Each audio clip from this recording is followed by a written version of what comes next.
Where do you put a huge new airport in a jam-packed city like Hong Kong?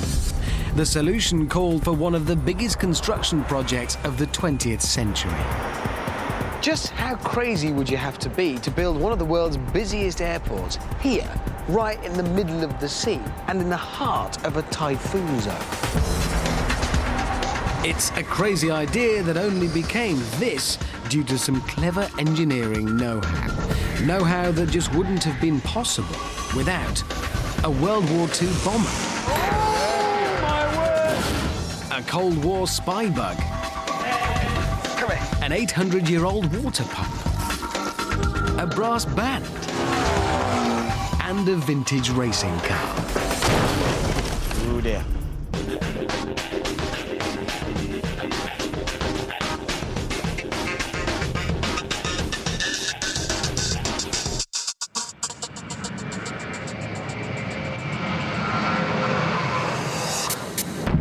Most people who pass through Hong Kong's Chek Lap Kok Airport have absolutely no idea what it took to build it. Thank you. 15 years ago, I couldn't have done this. Well, not without a wetsuit.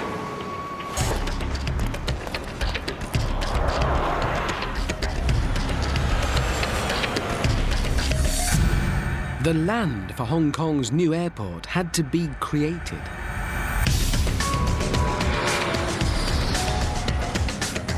It was one of the biggest reclamation projects of the 20th century. And it couldn't have been done without a 13th century water pump. That land wasn't there.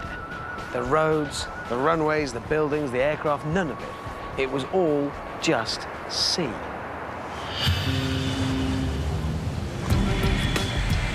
But what led engineers to take on such an epic task? In the 1980s, Hong Kong was growing fast. The old airport, Kai Tak, was struggling to cope as passenger numbers rocketed. And Kai Tak's airport was famous for its perilous approach. Hot jet engine, that's one way to dry your washing. The city needed a new airport, but where? There's just no good free space. The city is squeezed between the mountains on one side and the sea on the other.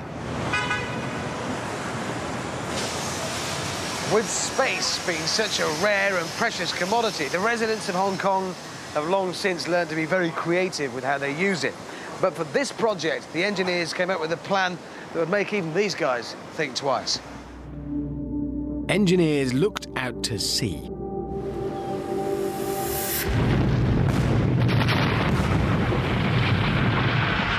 They set about blasting and levelling two islands off the coast of Hong Kong, Chek Lap Kok and Lam Chau.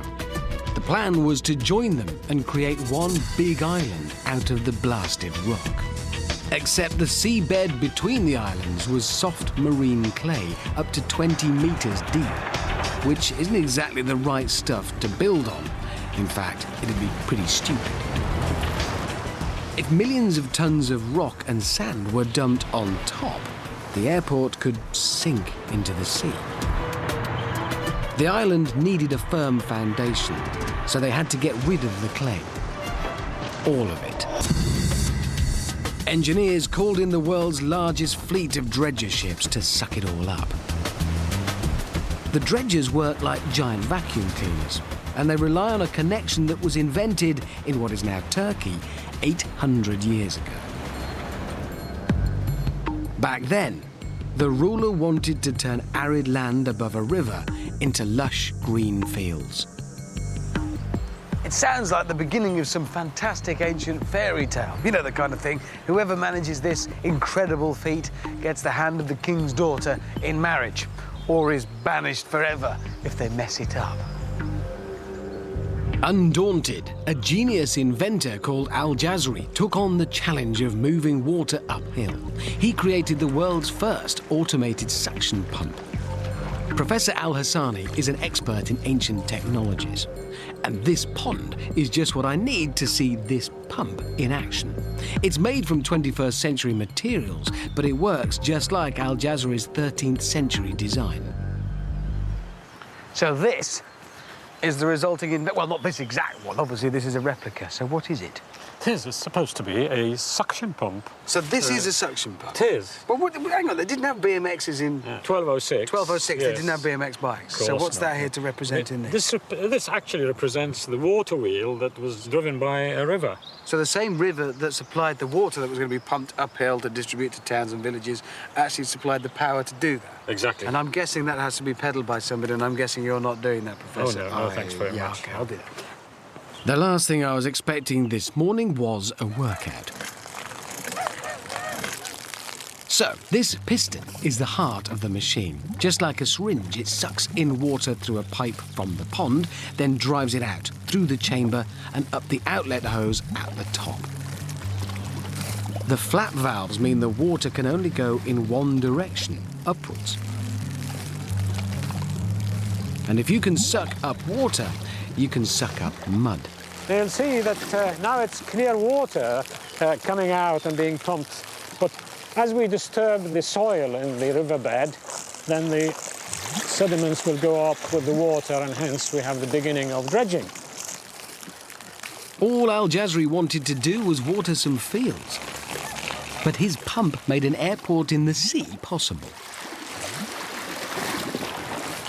I never did find out whether he won the hand of the king's daughter. I think I just made that bit up. What was good for Al Jazari in the 13th century was good for Hong Kong in the late 20th. Just as Al Jazari's pump sucks up water, the dredging team at Chek Lap Kok sucked up sludge from the seabed. Only they did it a bit faster. 10 tons a second for 2 years. You need a lot of bicycles for that.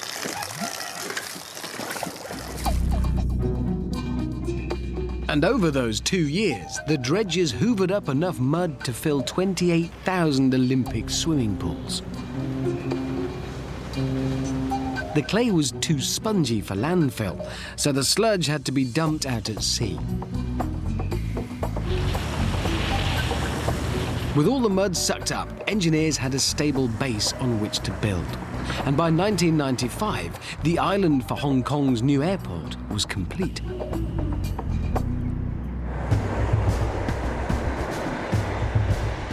Building Hong Kong International Airport in the South China Sea solved the problem of space, but an airport at sea would expose aircraft to some dangerous weather. Hong Kong International Airport sits in the pathway of deadly typhoons. But meteorologists can easily see a typhoon hundreds of kilometers wide as it races in. It was, in fact, an invisible threat to planes that airport designers really worried about. There is another kind of weather that can ambush unwary pilots, and it can be lethal for planes precisely because it is less predictable. It's wind shear.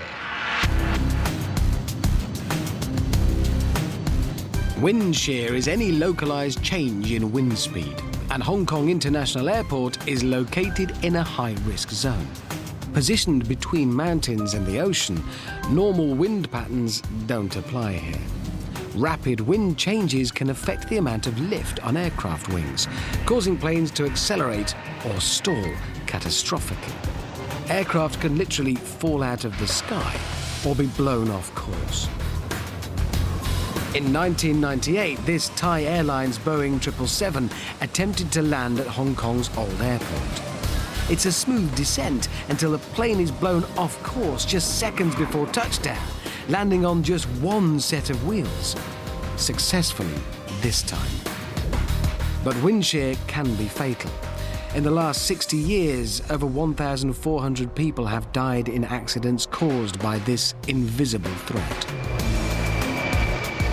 Fortunately, planes in Hong Kong are protected from wind shear.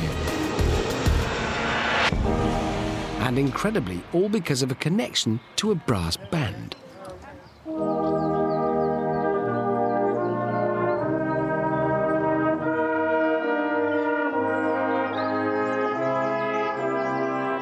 A scientist called Christophorus Boyce-Ballot asked a brass band to help him test Christian Doppler's revolutionary theory that you can detect if something is moving towards you or away from you by measuring a change in frequency. It was over 150 years ago that players, perhaps like these, were used to demonstrate a scientific principle that we take for granted nowadays, but that back then had to be explained and demonstrated and proven. It was 1845, and what the scientists did was put horn players on a train, because we have to get the horn players moving very quickly towards us and then away from us for this to work. 150 years ago, of course, scientists didn't have health and safety forms to fill in. Now there's no way I was going to be allowed to risk these young people to prove a theory. Luckily, we've got other things in the modern world that'll do the job.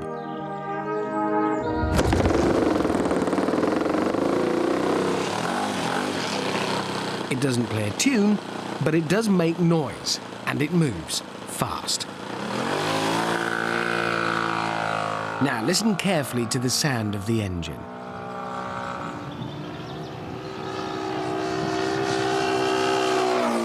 As it gets closer and then further away, the noise it makes changes, but it doesn't just get louder and then quieter. It changes in pitch.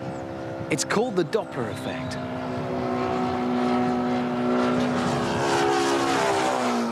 It works like this.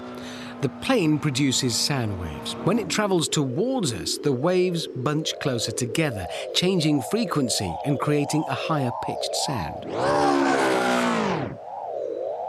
As the plane flies away, the sound waves stretch out and the frequency and pitch change again.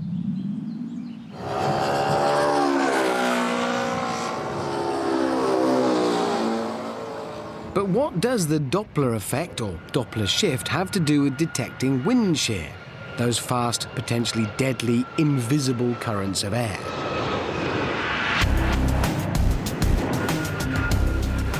Well, using Doppler's principle, Hong Kong pioneered an advanced wind shear warning system. And the airport's first line of defense is 12 kilometers from the runway.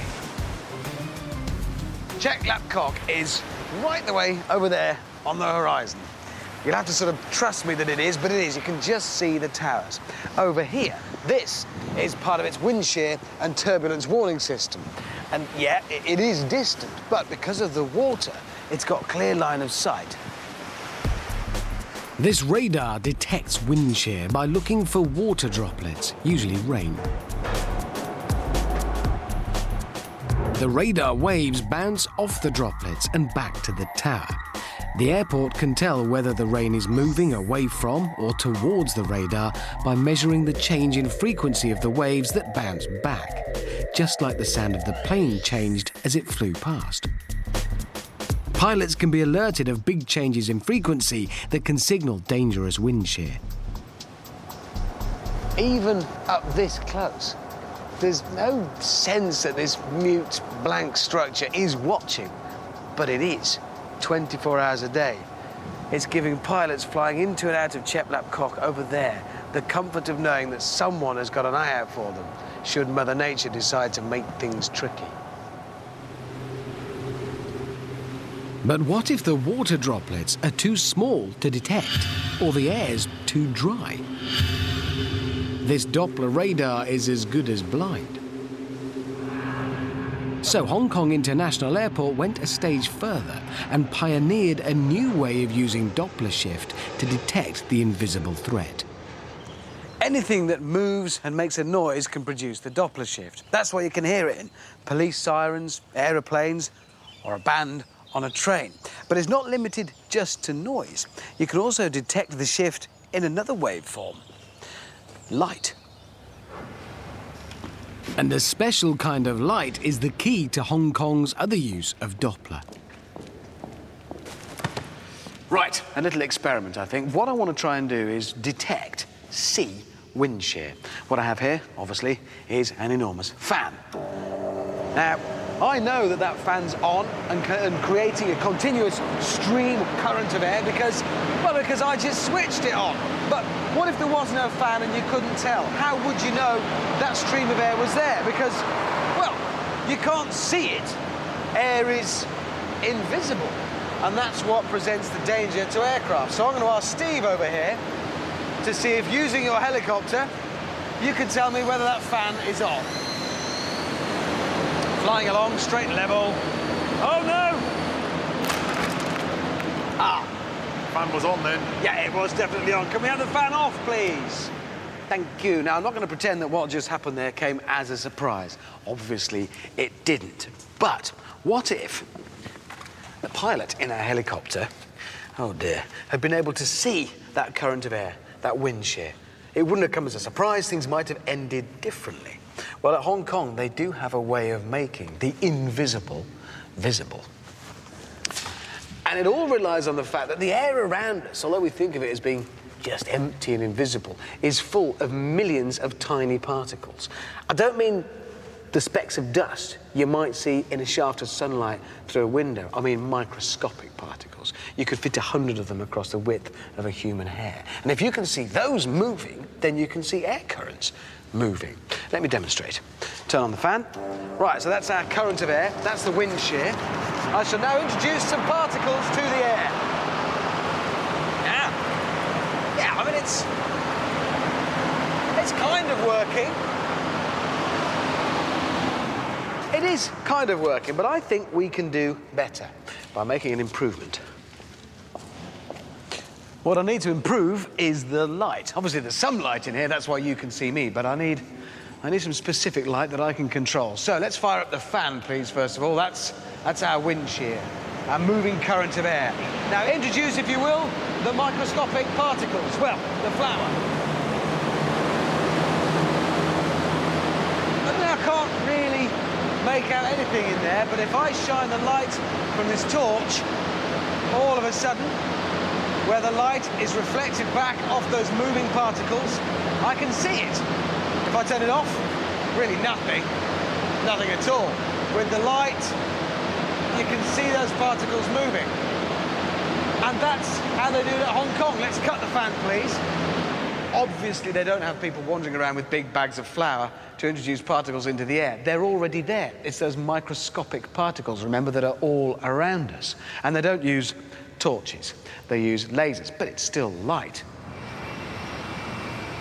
And it's from this unassuming box on the airport roof that the light comes. It's a laser called LiDAR.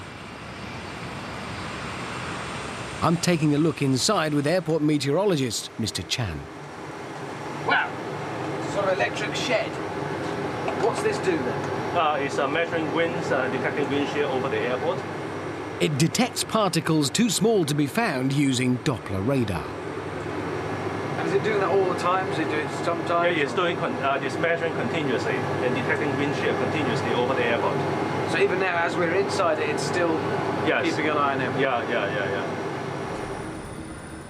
In fact, LiDAR is so accurate it can provide precise wind speeds up to 10 kilometers away. Hong Kong International Airport was the first to use Doppler this way, keeping aircraft safe from wind shear. Engineers could tick the box for getting planes in and out of Hong Kong's new airport safely, all thanks to a brass band. All that remained was to build one of the world's largest enclosed spaces for the new terminal. A breeze, except by now, the clock was ticking. Hong Kong was due to be handed back to China by the British government. The project had to be completed before the handover, giving the engineers just 3 years to build one of the world's biggest airports. But the fast-approaching deadline wasn't the engineers' only problem.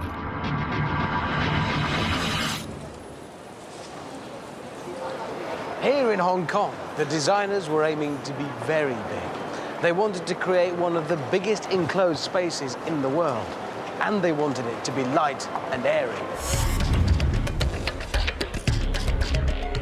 A big space requires a big roof. At 700 meters wide and over a kilometer long, this was no ordinary roof. The airport architects insisted on a jaw-dropping design mirroring the rolling waves of the South China Sea. It was an engineer's nightmare. A roof this size would need lots of muscular columns to take its weight.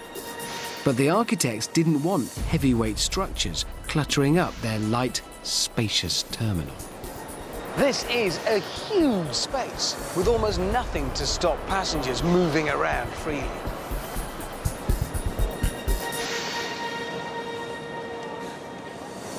This is one of the pillars holding up the roof. The next one is all the way over there. And in the other direction, it's all the way over there. Those are huge spans.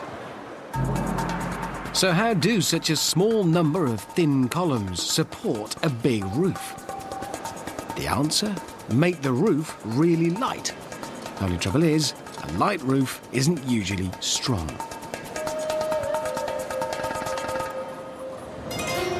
Funnily enough, making something light and strong is what plane designers have to do all the time. For the solution, the designers looked to the heavens and found inspiration in a World War II bomber.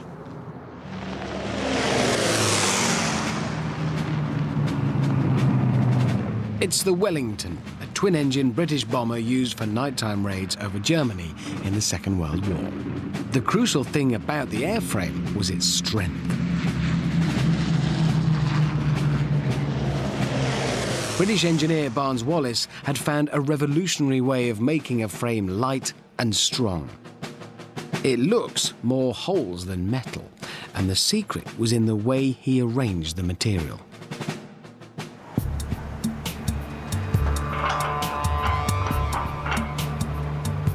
It's not about the amount of metal you use, but how you use it. I've devised an experiment at my workshop to show how, with steel, less can be more. OK, if we're ready, let's try and get it down, but let's get it between the bars. I don't get just anyone to be my technical advisor. Martin Manning was the chief structural engineer at Hong Kong International Airport. OK, can we get down there? First, we're going to load up a standard I-beam used in buildings all over the world with 2.5 ton in weight, about the same as 2 family cars. So, here we go. As the chain slackens, the beam takes the full load. See it bending now. Yes, I can see the bend. This 130 kilo beam is holding up. Just. What happens when we increase the weight to 3.5 tons?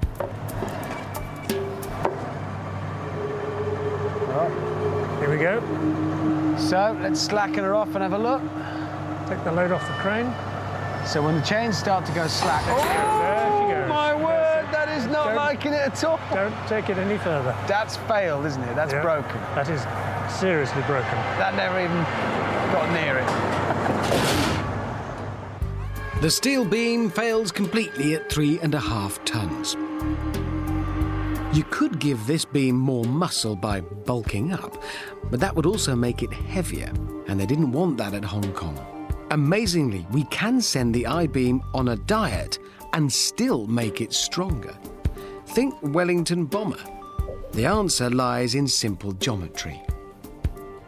So there are things you can do with just the same amount of material, the same weight, but organised in a different way, in a different shape, a different form. Absolutely. And that's what we're going to do next. Yep. We better tidy this up. That beam's really ruined. Broken. Spoiled. We're in trouble now, I think. Taking a cue from Barnes Wallis's Wellington design, I've reorganised the steel into a series of triangles. This lattice beam weighs almost 20 kilos less than the I-beam, yet it should be stronger, if the maths is right. The load is spread through the lattice, so it won't bend, or so Martin tells me. And you think this will be stronger? Yeah. Just because of the shape, the arrangement? I'm going to test Martin's confidence and load it with a much heavier weight. Right, let's have the lot on. All of it. We're loading up every slab we can find.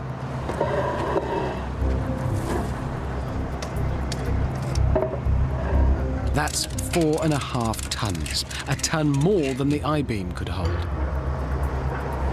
All the way back. Remember, this lattice weighs less than the I-beam.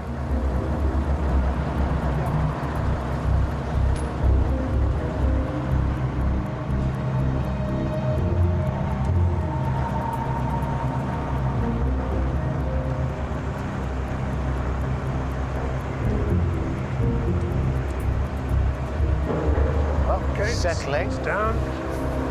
So if we watch it slacken off, now at this point, the I-beam just folded. Look at that. That's not moved at all. There we are. No. That's 4 tons of concrete and half ton of steel. And that's now happily supporting, what, 4.5 tons? And it's not even, that's content. Yeah, that's quite content. The other one easily failed at 3.5, so say it was safe at 2 3/4, say. So it's nearly twice the load. And it couldn't be any clearer, could it? So that shows how you arrange the steel makes a huge difference to the strength. Our lattice was composed of very strong triangles, just like the Wellington bomber. And a curved lattice of steel, also made of triangles, was exactly what the engineers needed to span the terminal roof in Hong Kong. Each 36-metre span could be bridged with just one huge but light lattice structure. But it supports itself without the need for hefty pillars getting in the way, leaving the space free for passengers like me to roam around.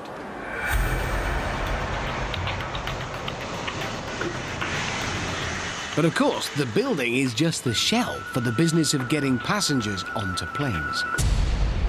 Next, you need the stuff inside that makes it work, stuff like baggage handling. And the designers didn't want an ordinary system. They wanted to go one better than other airports. Hong Kong International Airport carries 40 million or so bags a year and 3.5 million tons of cargo. Keeping track of it all is an immense task.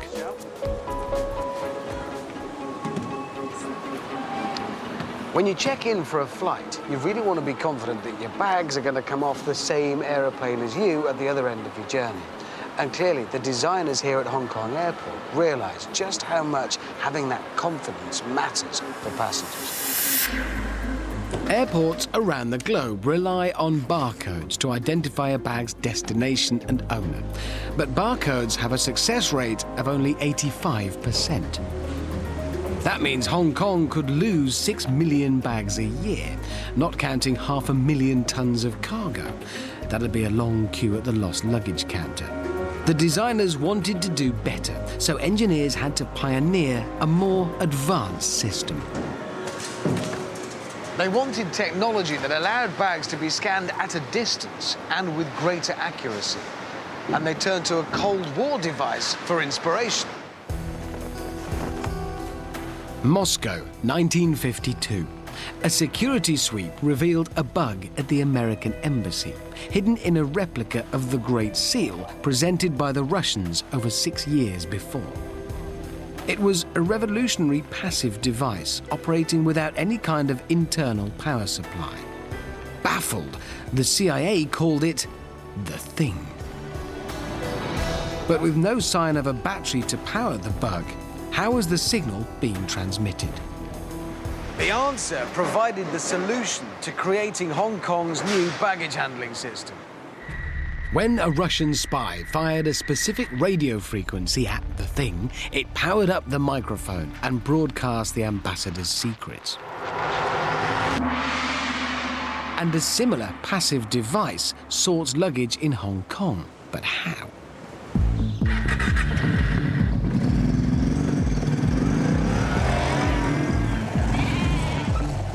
Funnily enough, spy bug technology is useful for sorting other things that don't know where they're going. Sheep.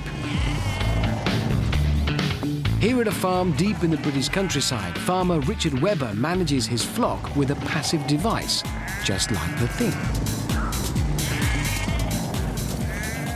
So what have we got here? You got an ear tag, Yeah. which is a visual tag. and a microchip. And that is the microchip. That's the heart of the whole thing. That's the microchip. When you excite that, it gives you the automatic number.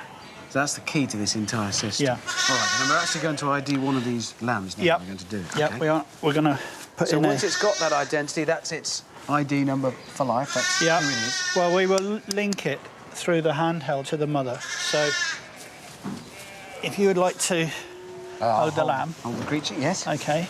And I'll put the tag in its ear. You're going to have your ear pierced. Much Tiger. smart, but it's very fashionable. Right. Now we're going to read the microchip. Right. And, So that microchip is talking to the handheld, and that then Yeah. is going to feed it information. and it's taken it, and now it's asking, what is it, a boy or a girl? It's not labelled, is it? Well, if you look between its legs, excuse me. It's a boy. a boy. I believe. OK, so we hit the ram on here, Yeah. and then it says, what breed is it? Sheep. Normally it's a Suffolk if it's got a black face. Right. Oh, so it's a Suffolk, and all done. So from now on, whenever that machine ignites this thing and Yeah. sets this thing into action, it'll identify itself and it'll trigger all of that Yeah. information. So the luggage, the sheep, has been tagged with a radio frequency identification chip, or RFID tag for short. But how does this tag help a farmer sort a flock of thousands? I've asked Richard to divide some sheep into 3 groups according to their value, and we'll mix them all up and find out if we can sort the sheep back into their original pens. What we've done is we've put a colour collar on to show you that these are the sheep that should go into that pen. Right. So they're sorted into, we've got yellow collars. Yeah, red collars on that pen and no collars at all in there. We'll mix them up and then we'll run them through the auto drafter, we call it, and it will read the chip and decide which pen it should go in. So we're going to mix all of these 3 groups up, and Yeah. this device here is going to Yeah. sort them out again. That's right. All right, I like the confidence. You'll excuse me if I test it a little bit. I've just had a devious idea for Yeah. something I'd like to do before we mix them up. Well, that's to be expected. First, I have to catch a sheep, which actually isn't easy. I want to check this machine is reading the microchips and someone isn't herding the sheep by looking at the collars. The only thing to do is mix up some collars and see if the sheep are still sorted accurately.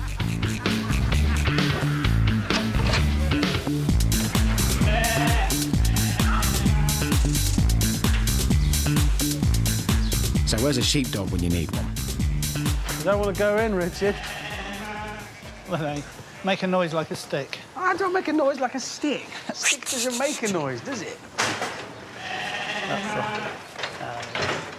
Right, that's the 3 groups. They're only mixed, and now we're going to sort them. Yep. I'm guessing with this. Yep. OK. Here we go. It's a yellow collar. Now, if it's a genuine yellow collar sheep, it should go straight on. One door shut, and the other one opens, and it sent that one straight ahead. Yep. This is sort of hypnotic, watching it sort. Red. Reds, that's correct. This sheep sorter sends a radio wave to activate the ear tag's passive microchip, exactly like the spy bug. The tag replies with its number, and the computer checks its records for the sheep's value, then decides where to send the sheep, regardless of collar. And you don't have to do, you're not doing anything. No, you could actually go and have some lunch if you wanted. So the advantage of doing it this way is it can be done at a distance. You don't have Yep. to be there or read a barcode. It just, they talk to one another automatically and sort them. That's right, and it is accurate. It's so accurate that I'll bet you 100 quid that your yellow collar and your red collar is in that pen. There will be one without a collar in that pen, and there will be one without a collar in that pen. A farmer just bet me money. I'm not going to take that. No. All right, fair enough. If you're that confident, we'll see if it has worked. OK. OK, so we're looking for a red collar and a yellow collar in here. Oh, I can see the yellow one already. That's the yellow collar. Yellow collar here. And the red one. Despite me mixing up the collars, Richard's RFID sheep sorting system soon saw through my cheating. So it's all about information and it's all about readability. And, well, it's a system very much like this, though without the lambs in it, obviously, that allows them to handle the baggage at Hong Kong International Airport without actually handling it. Hong Kong was one of the first airports to replace barcodes with RFID tags to track bags, thanks to Soviet spies. the luggage can be sorted accurately at high speed. 40,000 every 24 hours getting to the right plane 97% of the time.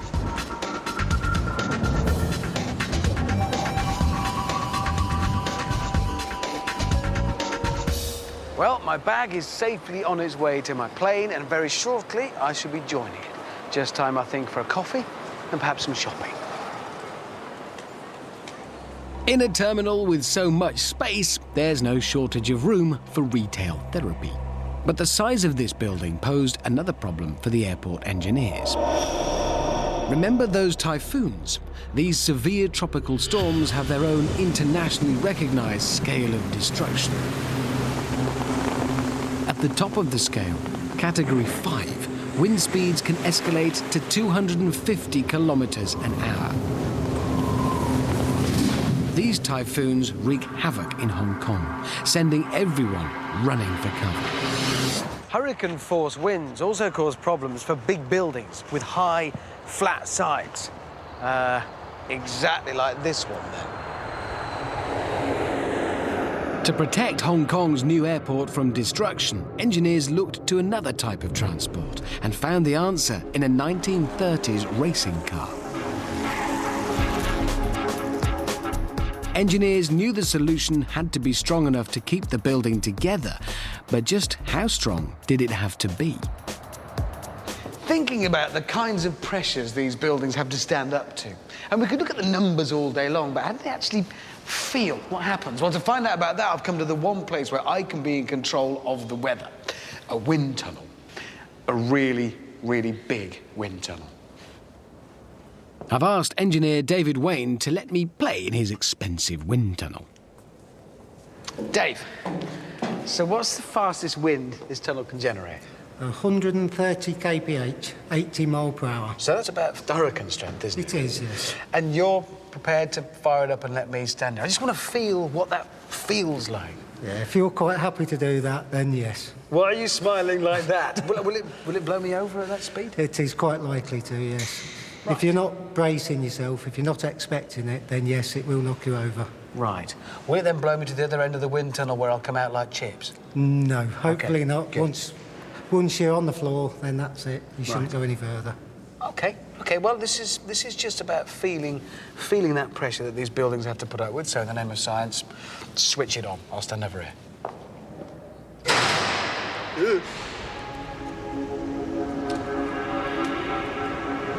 All I want to do is just get a real physical feeling of the kind of forces in a typhoon. I mean, how windy is a typhoon? 130 kilometres, 80 mile an hour. I think it's breezy, but how windy is it, really? And why did they put a mattress strapped to the floor immediately behind me? Okay, that's breezy. David signals the wind speeds already up to 40 kilometers an hour. Oh, that's nippy. Oh. So this is about 70 kilometers an hour, that's gale force strength. just feeling the pressure. I mean, I'm feeling that on me now. That's as a bloke, not a big bloke at that. If I was a whole building, imagine the pressure's on me just at this speed. David cranks it up to 100 kilometers an hour. Probably as well that I don't wear a toupee.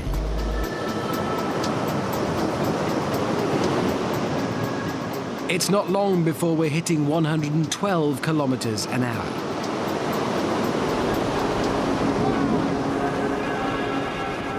"130 kilometers an hour, this wind tunnel's top speed. This is equivalent to a Category 1 typhoon. Just imagine a Category 5, almost double this speed.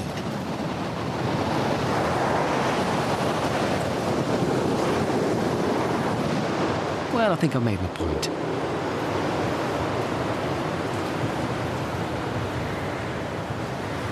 Yeah.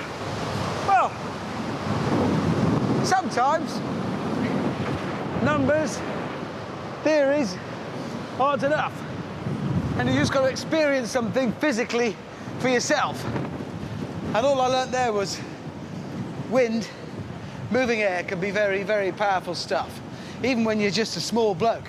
If I was the side of a huge building, the pressures would be incredible. The walls were reinforced to cope with the immense loads. Unfortunately for the engineers, strong winds stressed the roof in a different way. Every aeroplane using this airport relies on one thing to get into the skies: lift. And one of the secrets to creating that lift lies in air moving quickly across a surface. That terminal roof is a very big surface. Add in some fast-moving air, and there's the potential for a very, very big problem. Back at the wind tunnel, I'm going to find out what happens to a curved roof when it's hit by a typhoon-strength wind. I have here a small building. Well, it's very small, but I have more to the point over here, a roof. And it's got a profile a bit like the one at Hong Kong. And I understand the theories that because of this shape, it'll work like an aircraft wing and that'll generate lift and it'll be lifted up off the building. But I kind of need to feel that happening for myself. So I've got the roof, I've got the building, I've got the wind tunnel to make the wind going over the top. I feel an experiment coming on. I've got to get in a small building. Tricky. Okay. I'm in. I mean, it's basic, but it's home. Right, I need my roof now, please. And I can find out just how it feels. Right. Ah, yes, one important feature. This is quite an expensive facility we're in, so just in case it does lift the roof off, I'm chaining it in place so it can't fly through the expensive fans at the end of the wind tunnel. Right, one of those. All done. Okay. Remember, this wind tunnel can reach wind speeds of a Category 1 typhoon, 130 kilometers an hour. Let's see if that's enough for this roof to fly. Well, I think you can see how the wind curves its way over the roof, but as yet, that isn't resulting in any lift. 40 kilometers an hour and rising. Now it's getting windier. My roof's still on. This whole wall is vibrating as the wind's hitting it face on. Ooh, something happened there. Some movement from the roof. I'm not doing any of this, it's just happening. Whoa, whoa, whoa, whoa, whoa. All of a sudden, that's not me. That's my roof. At just over 55 kilometers an hour, this roof takes off. My building is in a terrible state. It's broken the chains.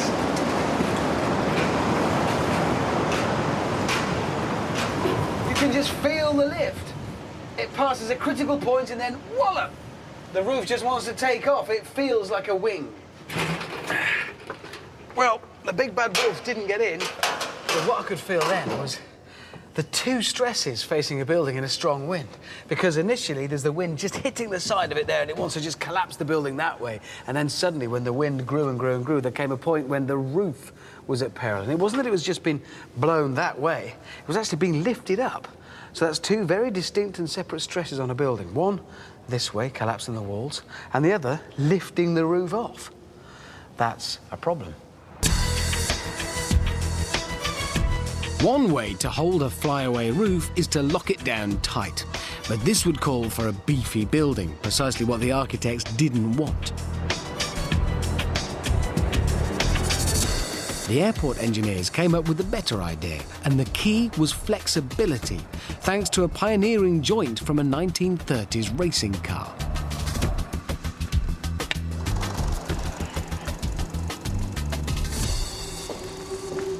There it is. That is a Silver Arrow, a 1930s Mercedes racing car. And it featured a revolutionary new form of suspension that Mercedes had been pioneering. Probably one of the things that helped it dominate the 1937 Grand Prix season. But no sooner had that suspension been pioneered than it cascaded down from racing cars like that to more ordinary, everyday cars, and you can still see it in use today. And there it is. It's a wishbone. A wishbone is a triangle of strengthened steel. It only allows movement up and down, stopping the wheels from moving in any other direction. Back at my workshop, I've come up with a little demonstration to pit flexibility against stiffness. There is an old fable about a sturdy oak tree being blown down in a storm and a tiny reed surviving it because it could bend with the wind. Well, I've devised a little illustration to prove how flexibility can be a greater defence than sturdiness, and that, of course, was the solution at Hong Kong International Airport. Here it is. This is, well, it's a car, obviously, not mine. What I've done is weld up the suspension. It's now solid, the link between the wheel and the car. There's no flexibility in there at all. That's enough words. I think we should just get on with this illustration. So lift it up, please. I'm going to move out of the way.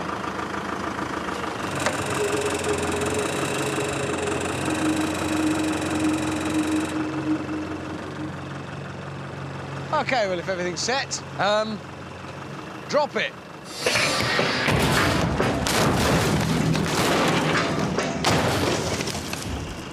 Oh dear. Yeah, I think we can see what's happened here. It's the suspension where it's mounted to the car, because there was no flexibility, it was just solid and sturdy where we welded it up, has come through the bonnet.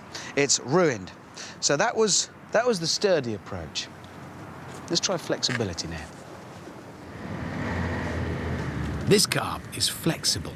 Now, will it survive my stress test? Now, this car has fully functioning suspension. I'm not trying to sell it to you, I'm just pointing out that this one has the flexibility that the other one didn't. So, let's go through the same process and have a look what a difference it makes.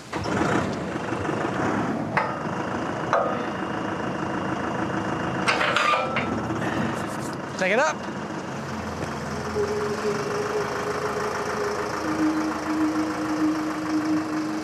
I've just cleaned it as well.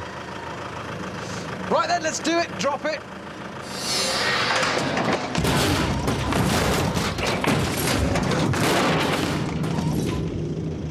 Well, it landed, definitely. Gravity did that bit. Question is, what kind of state is it in? Well, it's still flexible. Hang on. All of these are boding well, you see. The flexibility helped it weather the storm. But does it still work? And I guess, as the final proof, we should really see if it still works.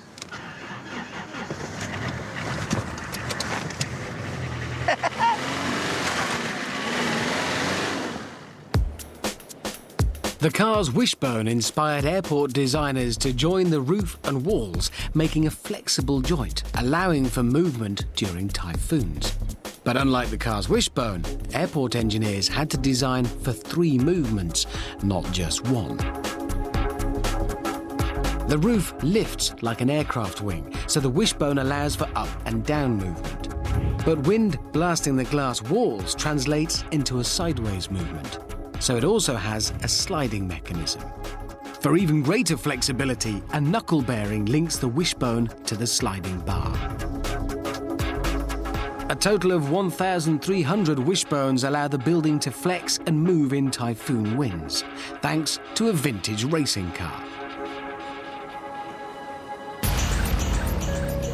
So my flight's been called, and I'll board my plane knowing that my bag's been stowed safely and the plane will take off safely. Job done for the engineers of Hong Kong Airport. Some 800 flights take off and land at Hong Kong International Airport every day, transporting over 48 million passengers each year. As planes take to the skies, very few travellers will have any idea of what an engineering achievement this airport really is. But it wouldn't have been possible without an 800-year-old water pump, a brass band, a Cold War spy bug, a World War II bomber, and a vintage racing car.